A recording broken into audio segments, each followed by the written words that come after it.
Okay, guys, and welcome back to the channel. Today we're going to talk about a few things, but the first thing I want to discuss is an installer and what makes a good installer. All right, so there's always going to be criticism in the comments about any project I decide to go into. I understand that. I accept that. But what makes a good installer is the same thing that makes a good anything. A good basketball player, a good soccer player. People who make it look effortless. The way you see Michael Jordan just fly across the sky and just do what he wants to do regardless of who's there to oppose him. The way he's able to get around them as a problem effortlessly is how you can tell you have a good anything. Boxer, any profession. The person who's really good at it makes it look effortless. They make it look like you could do it, right? That's how you know you have a good installer. The people who complicate things to try and make themselves seem intelligent and they lose you in that process, they're really not that good at what they do, because I could explain solar installation in a way that a 12-year-old could literally get up from the couch after watching a video of mine, go downstairs into the breaker box and decide that he might be able to do that. Most people, they want to put the fear of God in you about it, and it is dangerous. But it is dangerous, but something that is only dangerous because you may not know what you're doing. It is up to you to inform yourself, to understand the dangers of it, the precautions, and what you can do yourself for safety measures. And once you figure that out, there's nothing dangerous about it. Not knowing is dangerous. So that's all I wanted to say about installers. And as far as the comments go, guys, say whatever you like. Do it. I've visited some of your channels.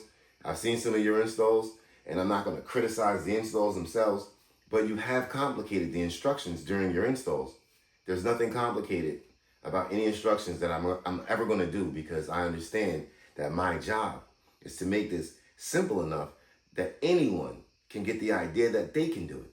And I'm always going to keep it that simple. I'm never going to use super technical terms. Yes, I'm aware of them. I've been installing for years, so there's nothing really new to me here. I've noticed a lot of people talk about transfer switches and all those different things, which I will incorporate in my later videos. But this is the early bird stage, and while you're obtaining your viewers, you want to keep everything as simply as you promised. Let's get into the video.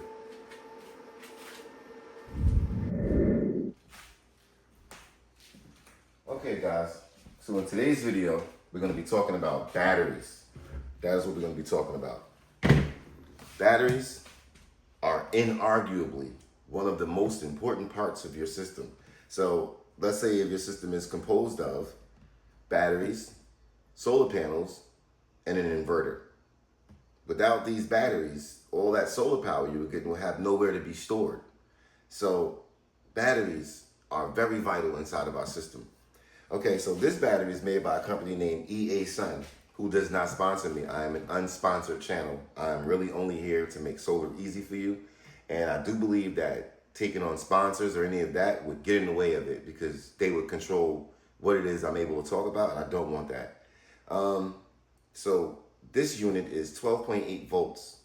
Now, if we were to multiply 12.8 volts by 10, we would get 1280. Now, 1280 represents the amount of watt hours that this battery can store energy. All right, so what is a watt hour? Well, in the simplest way that I can put it, I have to say a watt hour it's a measure that measures the total amount of energy that's used by a device over a period of time. So watt hours are a way to explain the energy that can be dispersed over a period of time based on how much energy that device is pulling from this battery. So you can always estimate how long your battery can last by the watt hours that it has, and you can also use the math from the device that you're using to see how much power it consumes to estimate how long your battery will last against that device. All right, so from there, I want to get into batteries in series versus batteries in parallel, and how that increases the voltage, how that increases the wattage, and how that increases the watt hours. But it does not It absolutely does not, in series, increase the amp hours. The amp hours always remain the same. What do I mean by that? Well, let's get into that. Okay, so this is a 12.8 volt battery. Okay, this is also a 12.8 volt battery. So if I were to connect the ground to the ground here, and if I were to connect positive to positive here, what would happen is this would go from 12.8 volts at 100 amp hours to 12.8 volts at 200 amp hours, because we just added another battery and it's in parallel. So while it's in parallel, we'll just keep increasing the amount of amp hours. The more batteries we include, the more we increase the amp hours. So here we go. This now gives us 300 amp hours at 12.8 volts. Now, what this does is give us a lot more energy. And this can last 3 times as long as one of these batteries would last. Now, if we were to put these batteries in a different configuration, right? Like say we took all 4 of these batteries and we placed them this way. This is now 400 amp hours, and these batteries would be known, that configuration would be known as parallel configuration. Now, here's the crazy thing about these batteries and why I always use 12.8 versus 48 volt batteries and all that. And I do have some 48 volt batteries. However, when explaining watt hours and power and all that to people, you really want to be able to break it down into 12.8 volts so they can understand how did they get to 48 volts in the first place. Well, here's how you get to 48 volts. Okay. You take one battery,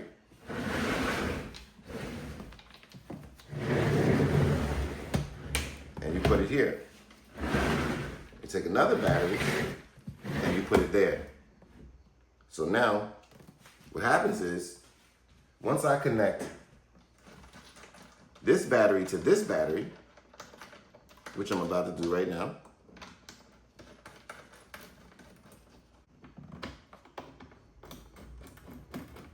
okay. So now these batteries are connected in what we know to be series. They're no longer connected in parallel, where positive goes to positive and negative goes to negative. Now it goes, positive goes to negative. And now this is the end that has the power coming out, because this is our connection point. So let's get our meter. Okay, so you can see on our meter, let's put that there, that this battery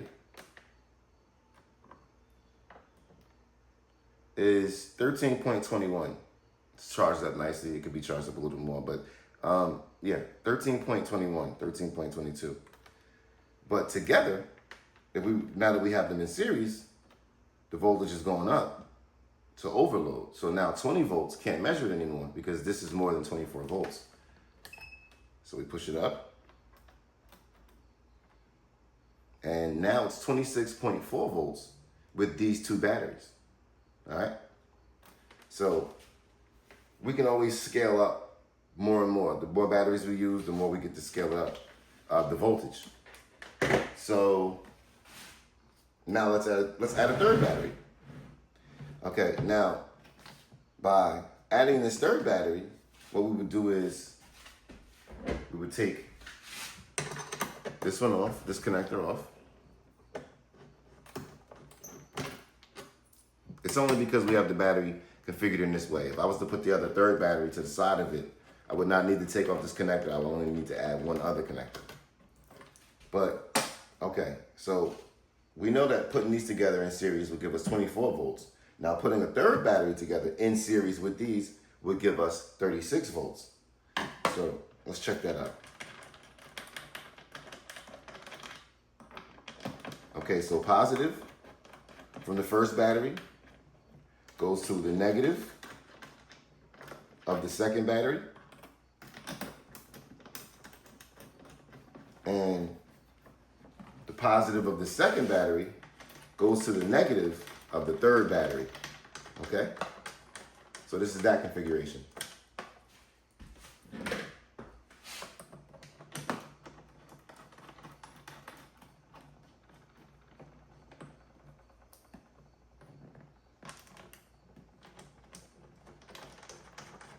Okay? And that will give us the 36 volt configuration right there. Let's get our meter. 39.7. So the more batteries we add in series, not in parallel, the more, this is series, parallel were when they were all in front of each other and they were all aligned directly the same way. All right, so at 36 volts, what we have is still 100 amp hours. We've only increased the voltage. We have not increased the amp hours at all, no matter what. Yes, we have increased the watt hours.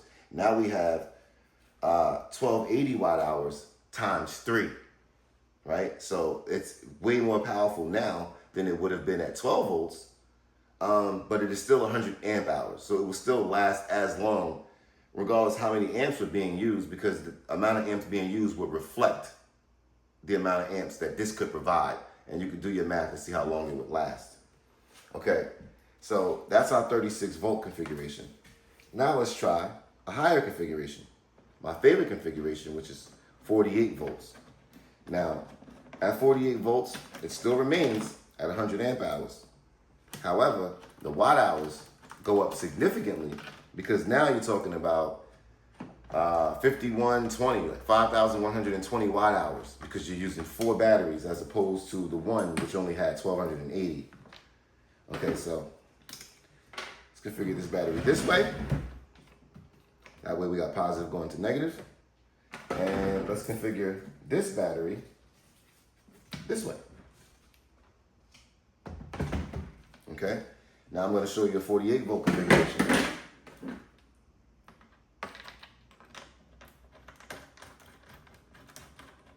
And I hope after this, no one's confused, at least who watch this channel, about batteries, series, parallel, watt hours, amp hours, any of those different things. I hope it makes sense to you now. I've watched a lot of YouTube videos, and the way people explain it, I don't know that if I didn't already know it, that my brain would be able to wrap itself around that because of the way they teach it. They teach it almost as a matter of fact, like you should know this kind of way. And I don't believe that any viewer of this channel should know anything. I hope that you do know things, but I'm more than happy to teach you those things if you don't know them. I enjoy that. Okay.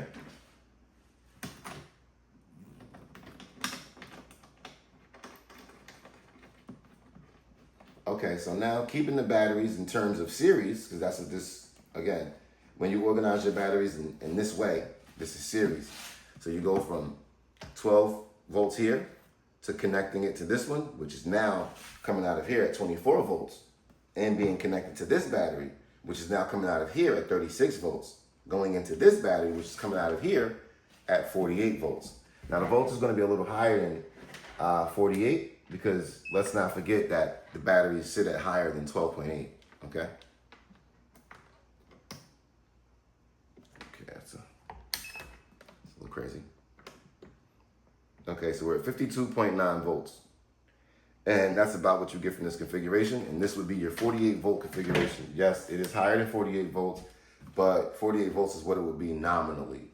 Nominally is how they describe the use of batteries put into series. And I agree with that.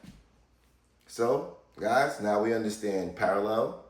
We understand series. We understand the change in voltage when we do series. And we understand the change in watt hours when we do series. So this is a 48 volt, 5,120 watt hour configuration right here. And this will last way longer.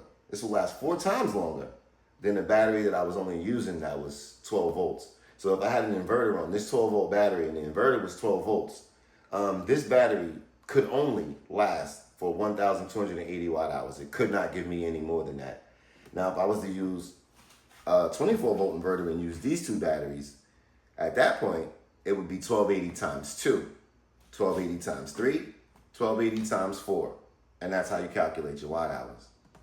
Okay? Short video.